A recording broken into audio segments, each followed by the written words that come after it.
Bien. Marius, on continue avec les bénédictions du matin? Oui. D'accord. Alors, on a les 4 premières bénédictions. On va se concentrer maintenant sur les 4 premières bénédictions. On va lire la première ensemble.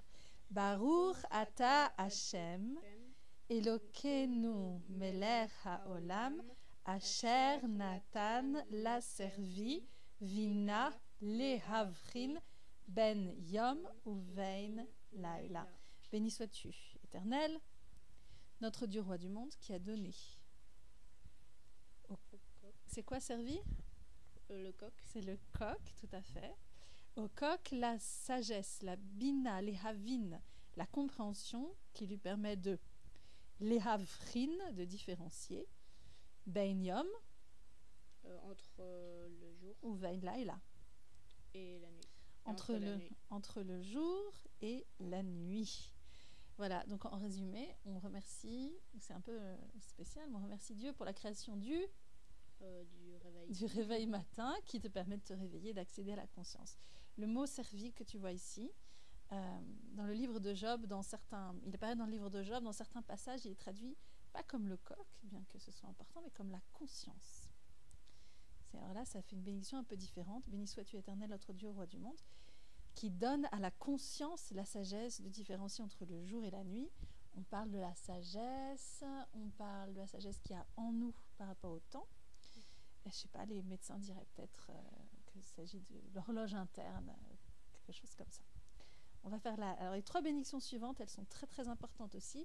Elles ne sont pas tout à fait pareilles dans toutes les synagogues.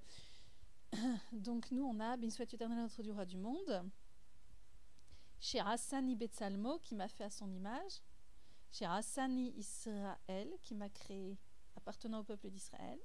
Chez Hassani Ben Chorin, pour un garçon, ou Bat Chorin, pour une fille, qui m'a fait libre. Ici, c'est des choses très très importantes parce que à l'image de Dieu, ça veut dire qu'on est capable de créer maintenant, nous-mêmes. Comme on a dit, tu te souviens pour Pokar Ivrim, la bénédiction, on a dit? Qu'est-ce qu'on a dit? Pokar Ivrim, ça voulait dire qui ouvre les yeux. Ah oui, qui ouvre les yeux des aveugles. Et parce qu'en fait, après, il a fait que Dieu a fait le jour, la terre en 6 jours, et puis après, au 7e jour, il s'est arrêté et il nous a laissé la création, ouais, la responsabilité. Donc à nous de continuer, quoi. Donc c'est ceux qui se réveillent et qui travaillent qui vont changer le monde, voilà. Qui vont réussir à ouvrir les yeux des aveugles par l'étude de la physique, de la médecine et de la biologie. Donc on est content d'être créé à l'image de Dieu, d'être créé à l'intérieur du peuple d'Israël et d'être créé comme des êtres humains libres et responsables.